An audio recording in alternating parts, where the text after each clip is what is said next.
తెగులు తక్కువ దిగుబడి ఎక్కువ మిర్చిలో రారాజు వంగడం రంగా 279.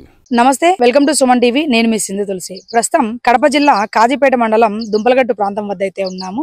కడప టు కర్నూలు హైవే దగ్గరలో ఉన్నాం అనమాట. ఇక్కడ పూల తోట, కనకాంబరం తోట అయితే ఇక్కడ ఉన్నటువంటి వాస్తవ్యులు వేశారు. ఒకసారి దాని వివరం ఏమిటి అనేది వారి మాటలోనే తెలుసుకుందాం. సార్ చెప్పండి సార్, మీ పేరు? రెడ్డి నాగేశ్వర రెడ్డి. సార్ చెప్పండి, ఈ పంట ఎప్పుడు మొదలుపెట్టి ఎంతకాలంకి మీకు చేతికి వస్తుంది, ఏంటి ఈ వివరం ఏదైనా చెప్పగలుగుతారా? 6వ నెలలో నాటుతాము, నారు తీసుకొచ్చి 6వ నెల నుంచి 9వ నెల నుంచి కాపుకి వస్తాయి. 9వ నెల నుంచి 5 రోజులకు కొత్త వస్తానే ఉంటాము. ఇది విత్తనాలు చల్లరా డైరెక్ట్ ఏం చల్లము, విత్తనాలు తీసుకుపోయి నర్సరీలో ఇచ్చాము. నర్సరీ వాడు 2 నెలలకు నారు ఇస్తాడు. ఆ నారు తీసుకొచ్చి సేవలో నాటుతాం.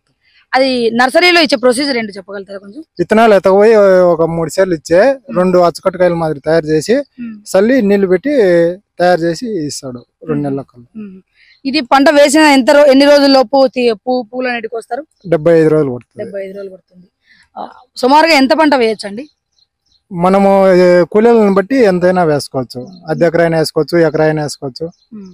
సరే, ఎక్కడి నుంచి ఎక్కడికి ట్రాన్స్పోర్ట్ చేస్తారు వీటిని? ఇక్కడ నుంచి చెన్నై వేస్తాం. చెన్నైకి వేస్తారు. వీటికి ఎలాంటి రకమైన తెగుళ్ళు వస్తాయి? వానలు వచ్చినప్పుడు నీరు ఎక్కువై చెట్లు తుఫాన్ ఏమైనా చనిపోతాయి. అవి చనిపోకుండా ఉంటే కనుక డబ్బు వస్తుంది. సార్ చెప్పండి, ఎన్ని రోజులకు ఒకసారి ఈ పంటను మీరు కోస్తారు? 5 రోజులకు 6 రోజులకు వస్తుంది. అంటే 5-6 రోజులకు ఒకసారి మీరు ఖచ్చితంగా కూలీలను పెట్టుకొని పంట కోసుకోవాల్సిందే. మందులు వచ్చేసి ఖచ్చితంగా తెగులు మందు, దోమ మందు, పురుగు మందు కంపల్సరీగా కొత్త కొట్టాల్సిందే. కొట్టాల్సిందే. ఇప్పుడు మీరు ఇవన్నీ కోసిన తర్వాత మళ్ళీ వేయాల్సిందే. మళ్ళీ కొట్టాల్సిందే, మందు కొట్టాలి, స్ప్రే. ఓకే. వస్తే తెగులు అయితే దీనికి పెద్దగా ఏం తెగులు రావు అంటారు కదా? దోమ వస్తుంది, పురుగు వస్తుంది, మచ్చ వస్తుంది.